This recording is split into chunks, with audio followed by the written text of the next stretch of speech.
Halo semuanya, balik lagi Deng Beta Chester Official. Kali ini Beta akan merangkum sebuah film yang berjudul Circle, yang dirilis pada tahun 2015. Sebelum masuk pada videonya, jangan lupa like, share, komen, dan juga subscribe. Agar tidak ketinggalan pada video-video selanjutnya. Kalau sudah, let's go.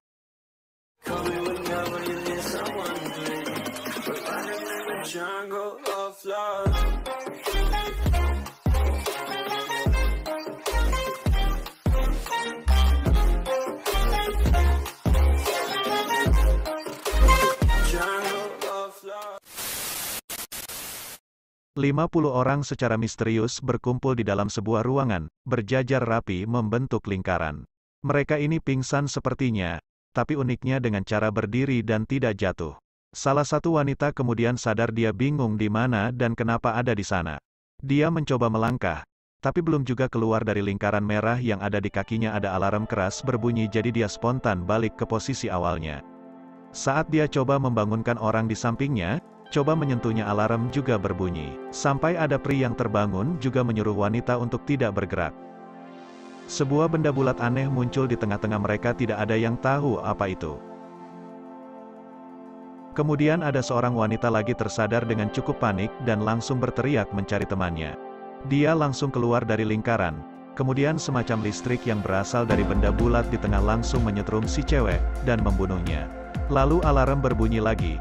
Kali ini membangunkan semua orang yang ada di sana. Terlihat ada macam-macam orang dari berbagai etnis, budaya, dan pekerjaan sepertinya. Seorang pria panik melihat ada cewek mati di depan matanya, lalu berusaha kabur, alhasil dia juga disetrum dan mati karena keluar dari lingkaran tempatnya berdiri. Semua rusuh di sana, tapi untungnya perlahan mulai tenang dan coba menenangkan satu sama lain. Orang yang sudah mati tadi ditarik oleh sesuatu yang cukup misterius keluar dari kumpulan orang-orang. Kemudian ada bunyi lagi seperti sedang menghitung mundur. Where's that coming from? Saat bunyi itu berhenti, salah satu orang disetrum lagi dan mati. Belum ada yang tahu saat itu apa yang sebenarnya terjadi. Lalu orang Asia menyadari kalau dengan menggerakkan tangannya dia bisa memilih satu panah di depannya, yang menunjuk ke orang lain lalu mengepalkan tangan untuk mengunci pilihannya. Masing-masing hanya bisa memilih satu dan hanya bisa melihat pilihannya sendiri. Kata orang Asia tadi yang dipilih bakal mati disetrum. Kemudian mereka semua mulai memilih secara acak tentunya, buat coba-coba karena tidak kenal juga satu sama lain.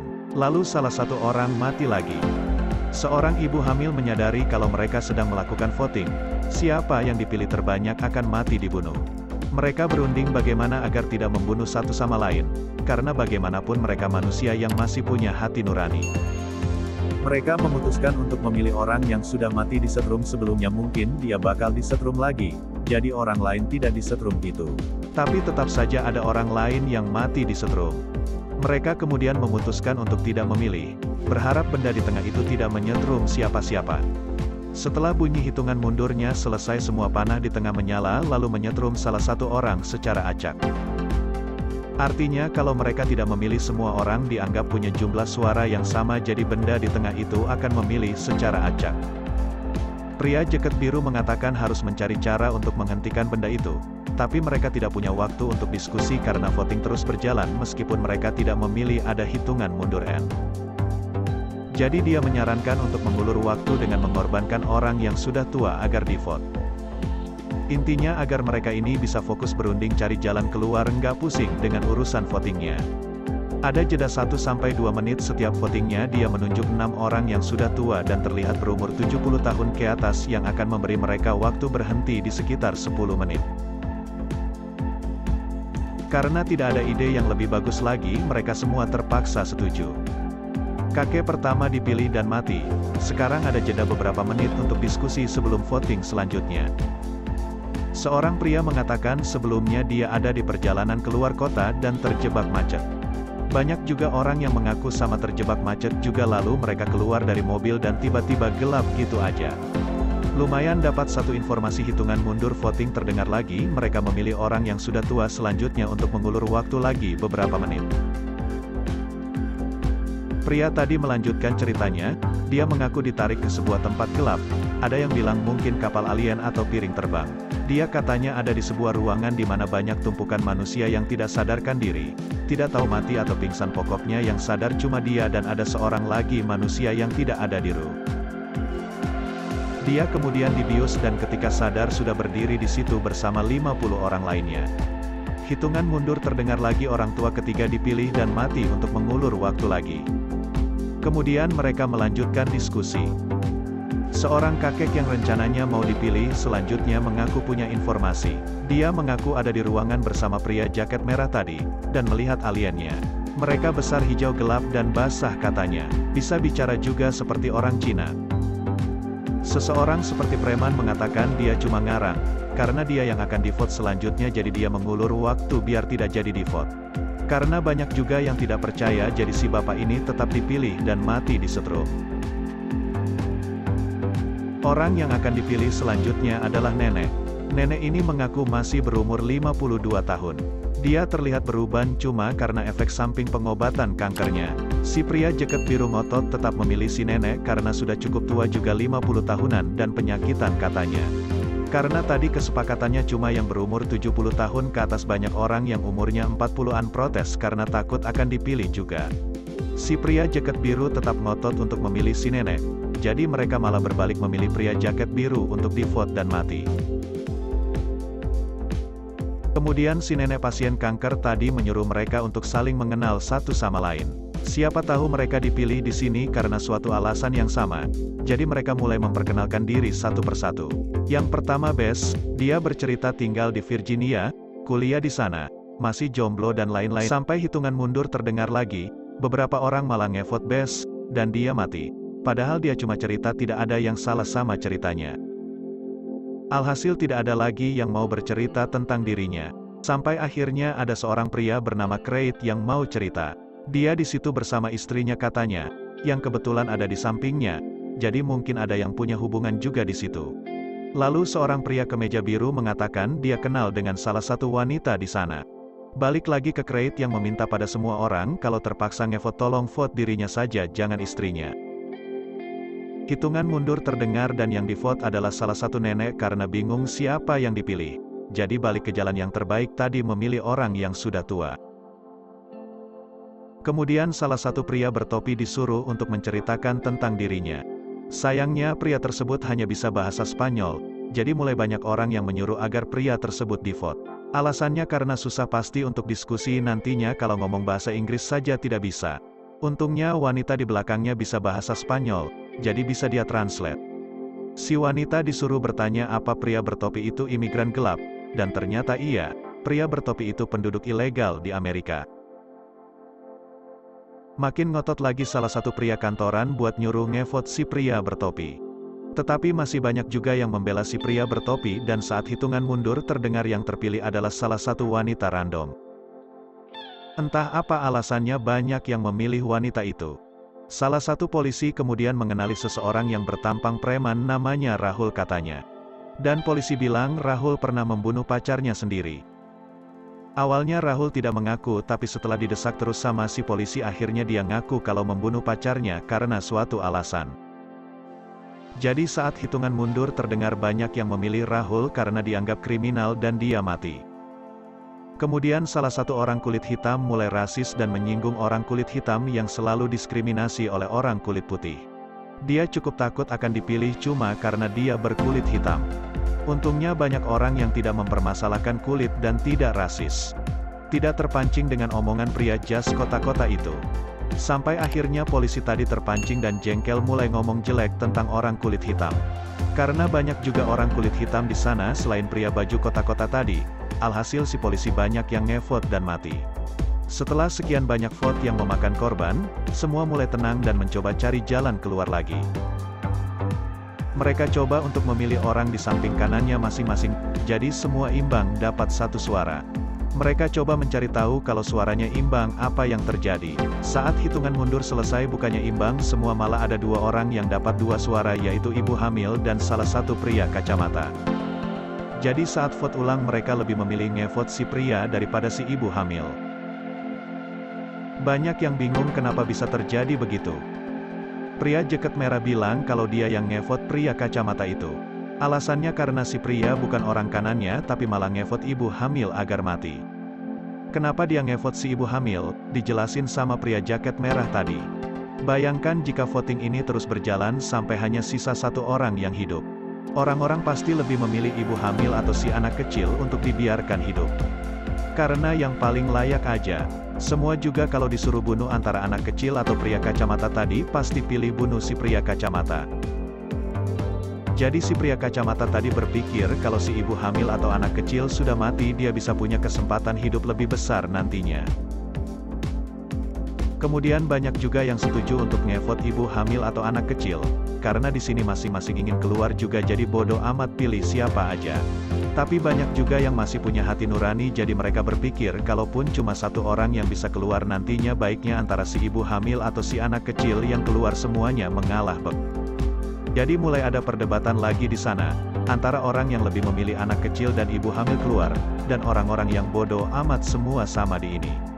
Saat hitungan mundur selesai si anak kecil dan salah satu nenek punya suara yang sama. Lalu kemudian si nenek yang akhirnya tervote.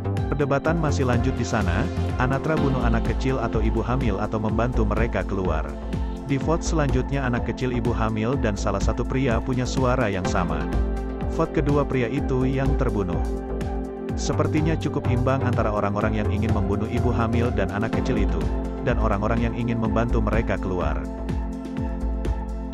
Kemudian Craig bertanya mungkin ada yang sukarela terbunuh untuk mengukur waktu. Seorang laki-laki berumur 16 tahun bersedia mati untuk mengulur waktu, namanya Sion. Alasannya dia bilang cuma tidak ingin membunuh orang lain. Seorang pria kemeja kotak-kotak bilang orang lain aja dia terlalu muda. Lalu orang kantoran bilang bodoh amat dia yang mau sendiri dia sendiri yang pilih mati. Jadi biarin sajalah. Untungnya salah satu bapak berjas di belakang membela si Sion, dan mengorbankan dirinya menggantikan si Sion.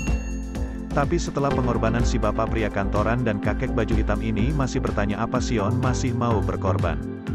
Si Sion yang masih polos, bersedia, dan hitungan mundur selanjutnya dia keluar dari lingkaran dan mati.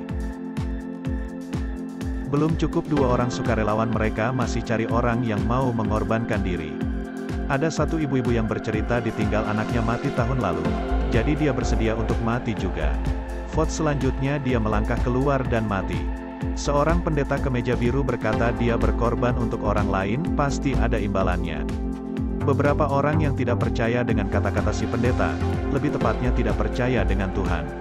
Salah satunya pria jas hitam ini, ia malah memaki-maki Tuhan dan berkata benda bulat di tengah itu yang seharusnya dipanggil Tuhan. Karena bisa dengan bebas membunuh orang lain, dia bahkan mengatakan orang-orang yang percaya Tuhan itu sangat bodoh. Jadi karena ucapannya ini banyak yang kurang senang dan ngevote dia. Tapi entah kenapa hasil voting pria jas hitam itu bisa sama dengan seorang wanita. Dan saat vote kedua pun yang mati malah si wanita padahal dia tidak berkata apa-apa. Kemudian pria jas hitam itu mulai panik dan kaku karena takut salah ngomong lagi dan mulai memfitnah wanita di sampingnya. Katanya dia kenal dengan si wanita yang merupakan bintang porno. Si wanita bilang tidak tetapi lelaki jas itu terus mancing-mancing dia, teriak-teriak sampai si wanita nangis. Jadi saat hitungan mundur banyak orang yang ngevote pria jas hitam itu, dan mati. Selanjutnya mereka mulai memperhitungkan siapa saja yang punya anak dan tidak. Kata pria baju hitam kacamata ini, mungkin orang yang belum berkeluarga bisa menjadi relawan untuk mati, karena tidak sedang menanggung anggota keluarga. Tentu banyak yang tidak setuju tapi entah kenapa saat hitungan mundur selesai salah satu wanita yang masih cukup muda terpilih dan mati. Kemudian pria kantoran bertanya pada wanita ini punya anak nggak, suaminya kerja apa dan lain-lain. Jawabannya cukup mengejutkan di mana si wanita ternyata adalah seorang LGBT. Dia punya istri dan seorang anak.